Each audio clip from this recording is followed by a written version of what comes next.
কবিগুরু রবীন্দ্রনাথ ঠাকুরের কবিতা প্রথম পূজা। ত্রিলোকেশ্বরের মন্দির। লোকে বলে স্বয়ং বিশ্বকর্মা তার ভিত পত্তন করেছিলেন কোন মানধাতার আমলে। স্বয়ং হনুমান এনেছিলেন তার পাথর বহন করে। ইতিহাসের পণ্ডিত বলেন এ মন্দির কিরাত জাতের গড়া, এ দেবতা কিরাতের। একদা যখন ক্ষত্রিয় রাজা জয় করলেন দেশ, দেউলের আঙিনা পূজারীদের রক্তে গেল ভেসে। দেবতা রক্ষা পেলেন নতুন নামে, নতুন পূজাবিধির আড়ালে। হাজার বৎসরের প্রাচীন ভক্তিধারার স্রোত গেল ফিরে। কিরাত আজ অস্পৃশ্য, এ মন্দিরে তার প্রবেশ পথ লুপ্ত। কিরাত থাকে সমাজের বাইরে, নদীর পূর্ব পারে তার পাড়া। সে ভক্ত, আজ তার মন্দির নেই। তার গান আছে, নিপুণ তার হাত, অভ্রান্ত তার দৃষ্টি। সে জানে কি করে পাথরের উপর পাথর বাঁধে, কি করে পিতলের ওপর রূপোর ফুল তোলা যায়, কৃষ্ণশিলায় মূর্তি গড়বার ছন্দটা কি। রাজশাসন তার নয়, অস্ত্র তার নিয়েছে কেড়ে। বেশে বাসে ব্যবহারে সম্মানের চিহ্ন হতে সে বঞ্চিত, সে পুঁথির বিদ্যায়।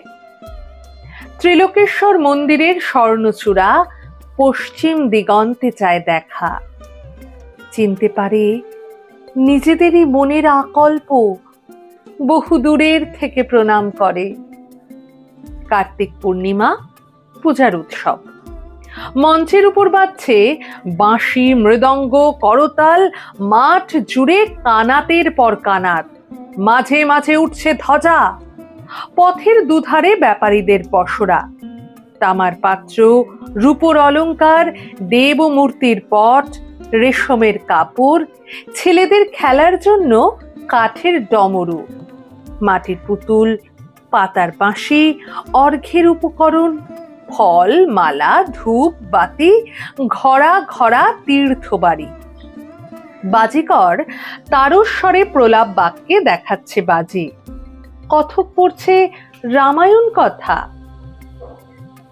উজ্জ্বল বেশে সশস্ত্র প্রহরী ঘুরে বেড়ায় ঘোড়ায় চড়ে। রাজ অমাত্য হাতির ওপর হাওদায়, সম্মুখে বেজে চলেছে শিঙা।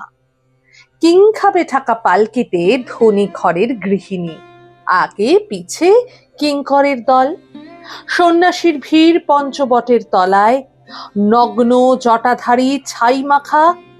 মেয়েরা পায়ের কাছে ভোগ রেখে যায়, ফল, দুধ, মিষ্টান্ন, ঘি, আতপ তণ্ডুল।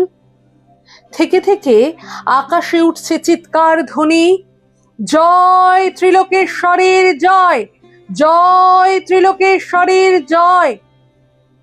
কাল আসবে শুভ লগ্নে রাজার প্রথম পূজা। স্বয়ং আসবেন মহারাজা রাজহস্তিতে চড়ে।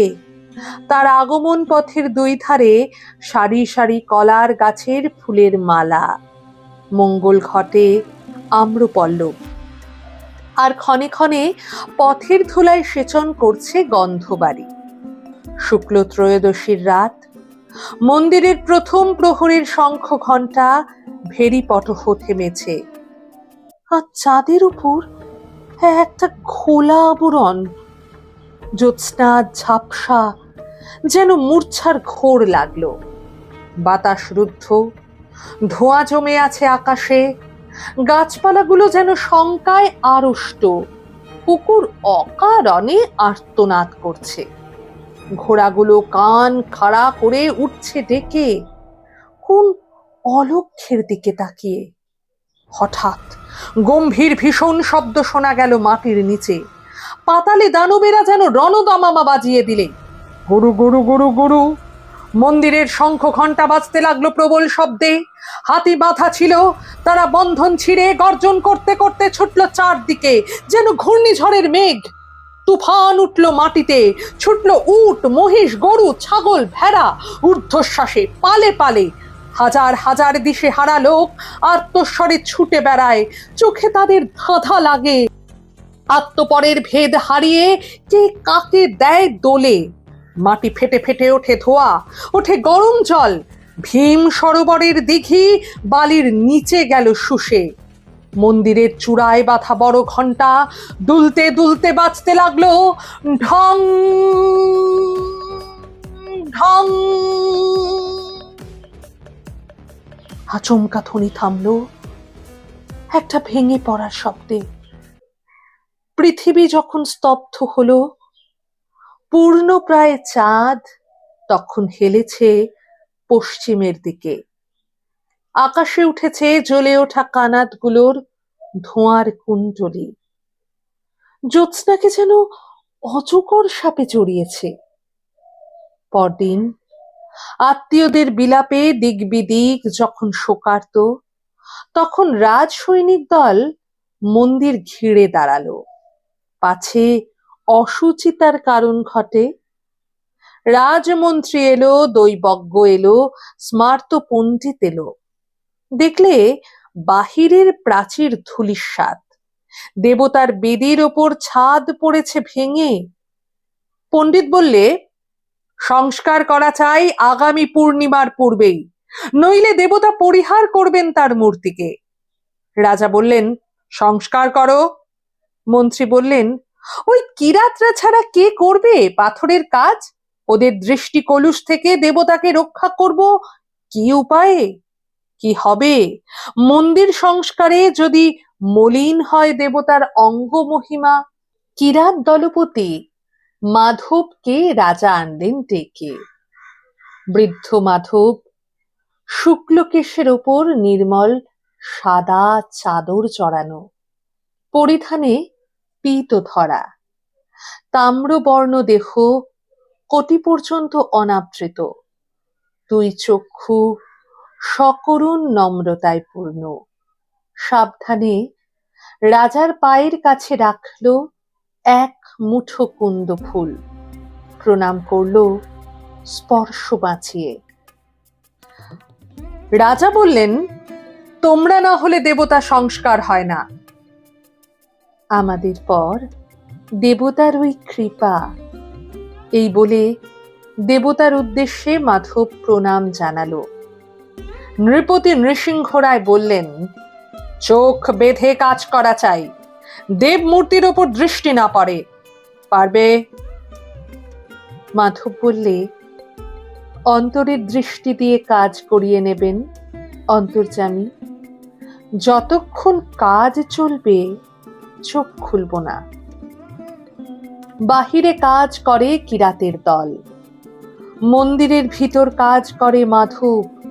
তার দুই চক্ষু পাকে পাকে কালো কাপড়ে বাঁধা।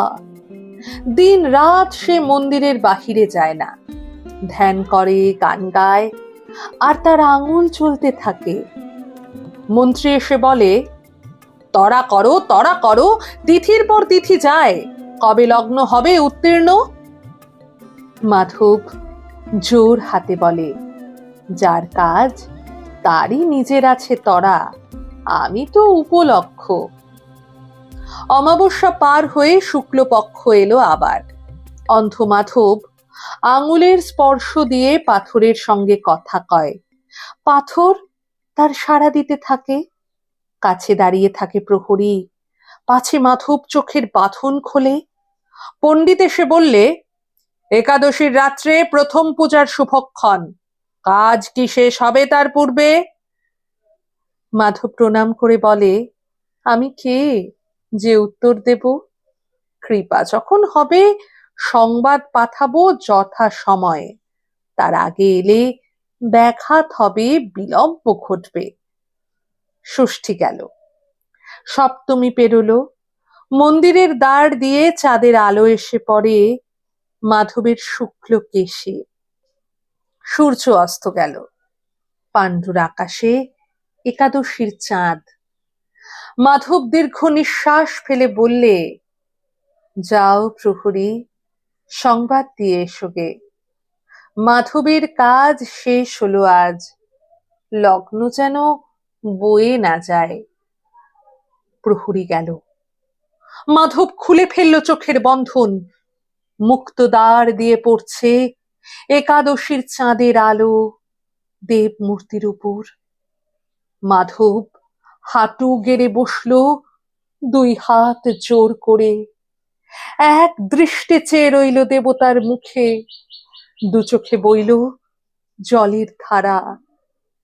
আজ 1000 বছরের ক্ষুদিত দেখা দেবতার সঙ্গে ভক্তের। রাজা প্রবেশ করলেন মন্দিরে। তখন মাধবের মাথা নত বেদি মূলে। রাজার তলোয়ারে মুহূর্তে ছিন্ন হলো সেই মাথা। দেবতার পায়ে এই প্রথম পূজা, এই শেষ প্রণাম।